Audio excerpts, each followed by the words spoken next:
In the history of football debates, this has to be the quickest one ever.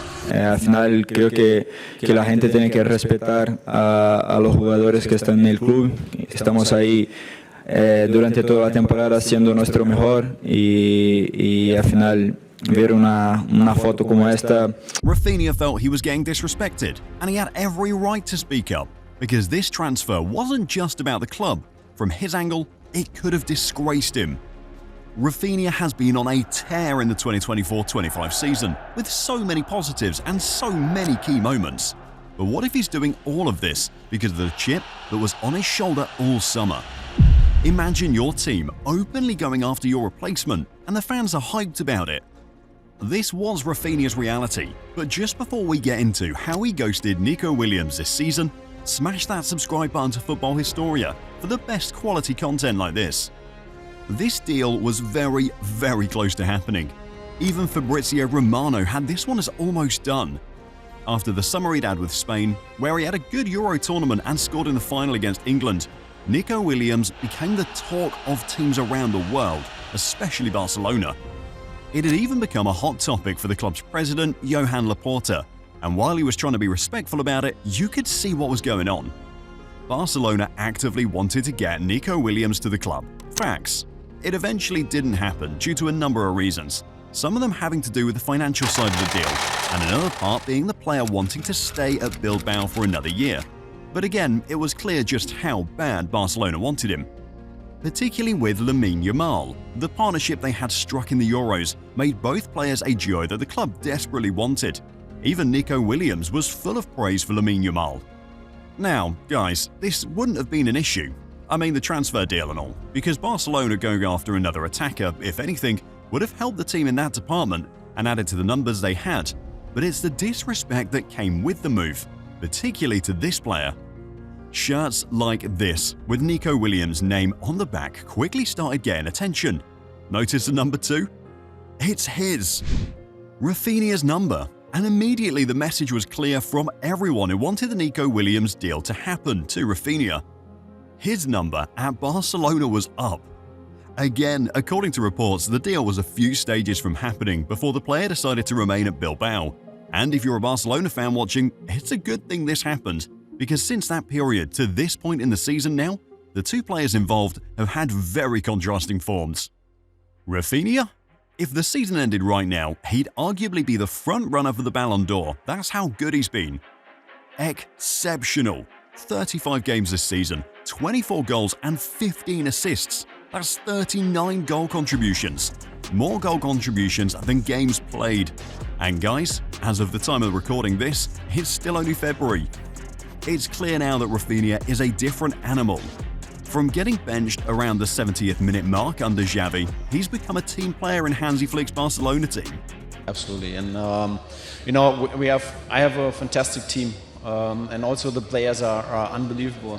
But at the end, like Raphinha, I never had a player like this, because he's unbelievable. The dynamic against the ball, but also with the ball, his speed is really, really fantastic. And yeah, but you know, at the end, is this kind of player.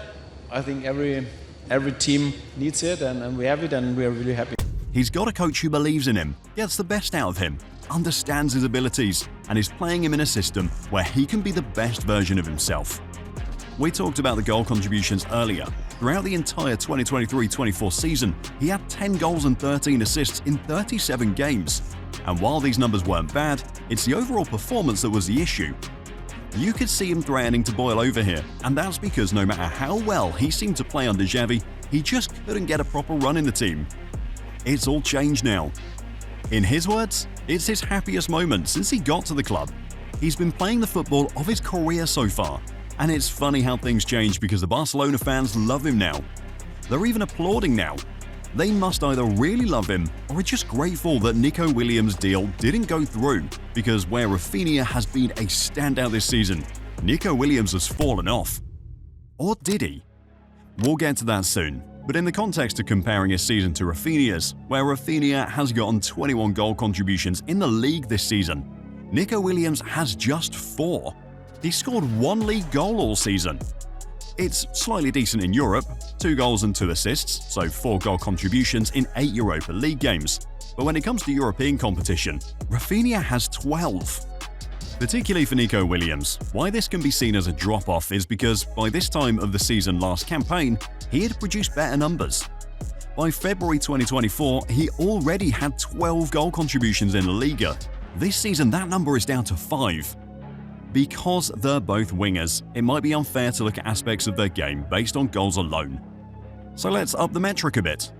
Listening to both men, they've made it very clear that dribbling is their biggest strength.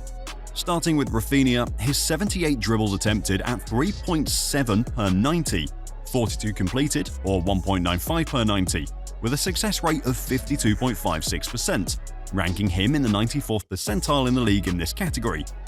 Now that is pretty high and very impressive for a guy who has been combining goals with assists this season.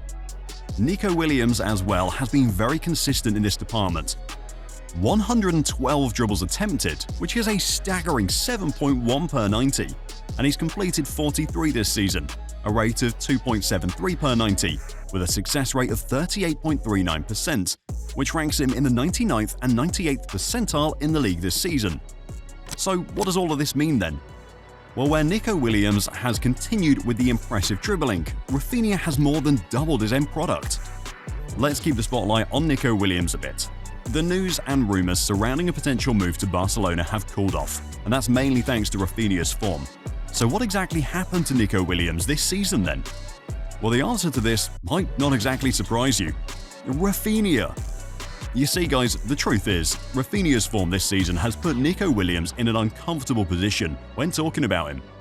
I mean, yeah, he's got low goal contributions this season, but as you can see from his dribbling numbers, he's been very efficient in 1v1 situations. And we're dealing with Nico Williams, with a guy who hasn't been known for hitting regular numbers in seasons past. He is still only 22. Because of the transfer rumours in the summer, Nico Williams' form has been placed side by side with Raphinha, where the Brazilian has taken his game to a new level. It doesn't mean Nico Williams has dropped off. If there has been a drop-off, there are reasons for that. He was the Euros, tournament football that expanded, more matches, lesser holidays, and he came straight back into it after that. It's easy to forget that he's still only 22 and he's got his best years ahead of him.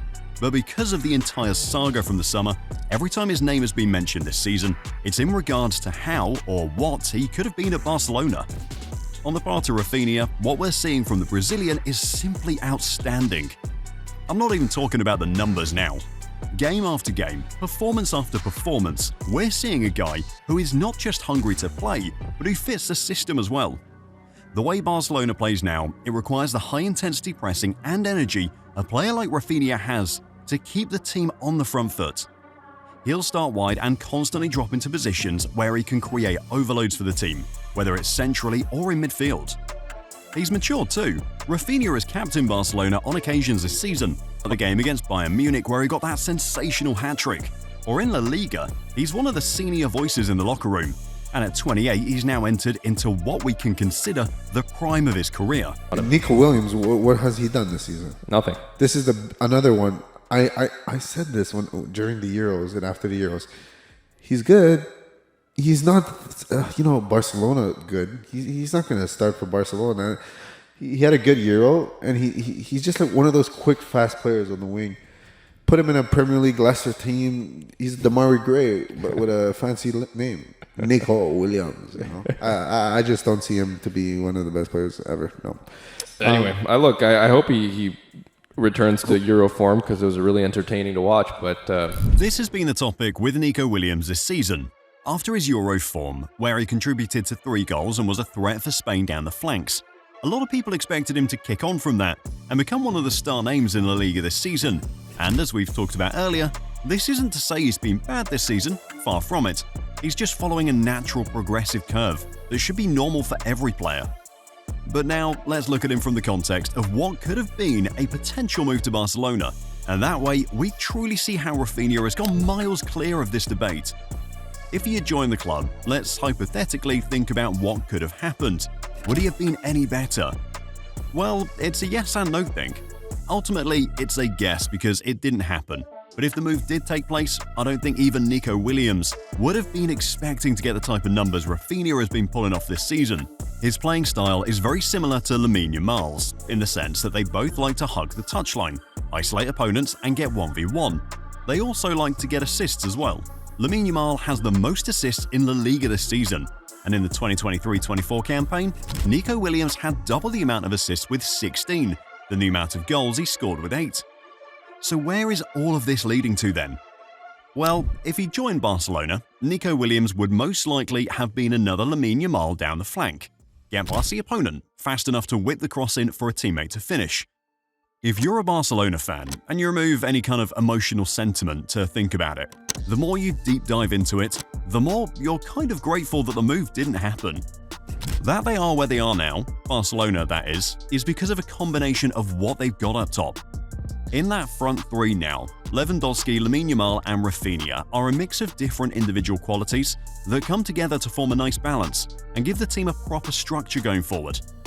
Lewandowski is one of the best finishers of his generation. He scored goals. Lamine Yamal is an exciting talent, a dribbler with the ability to only get better. And then you add Raphinha to the mix, a hard worker with technical ability, and now with the added end product to his game, and it just makes Barcelona tick nicely. If Nico Williams had come to the club, out of the 3 players above, the one who'd have most likely been dropped out of the starting 11 would have been Raphinha. And given everything we've discussed so far, and what he's been to Barcelona this season, if you take his qualities out of the team, Barcelona suffers. Again, back to what Hansi Flick says, he's never had a player like Raphinha who combines so many aspects of the game into one single package. One is 28, the other is 22. If Nico Williams had signed for Barcelona, the idea would have been that the club is investing in talent for the future. But given where they were and where they've been for the last couple of years as a club, you'd once again be grateful the move didn't happen. They need talent that can produce results now. Where's the manager? Well, look at the bench. There's nothing on the bench that's going to change. You know, the makeup of the team is what it is. And unfortunately, there's too many young players who don't understand how you would defend in a situation like that particularly. A problem for the team under Xavi was that the makeup of the squad was relatively young. Now, you just get the idea here. That hit the crazy heights for his new club. The picture is clear now. How has Raphinha ghosted Nico Williams then? He's taken his game to a new high, combining multiple aspects of the game: pressing, goal scoring, assist and dribbling. He's become an all-round player and a leader in the team, while Nico Williams, on the other hand, is still developing an athletic club. That's all I needed for him to do that, and it became personal with me. Raphinha really did take it personally. With the way he's been playing, any talk or comparison between himself and Nico Williams is a long-gone issue. They're miles off. Raphinha at 28 has now emerged as a front-runner for football's biggest prize, the Ballon d'Or, while Nico Williams has of late been struggling for former athletic club. Arsenal been linked with Nico Williams. I was so impressed with him watching him the other night for Spain. He's supposed to have this £42 million release clause. If that's true, get him, Arsenal. I want either him or Neto, one of them two. Neto, Wolves. So what, Saga on the bench, yeah? No, that's, you know what I mean, competition. On the left. Recently, there have been rumours linking Nico Williams with a potential move to Arsenal. Now, the deal didn't happen in the winter transfer window, but there's a possibility it might happen in the summer, or a move away from the club anyway. Whatever the case is, it's clear Nico Williams still needs time to learn the game, to improve on certain aspects, just like Raphinha has done, and if anything, needs the pressure of almost joining a club like Barcelona off him. Still though, you've got to give credit to Raphinha. Time and time again, he was the subject of various transfer moves, even potential swap deals with some of Barcelona's transfer targets. Yet he stayed, remained at the club and has become a superstar. Want to find out how good he really is? Well, it's all in the next video.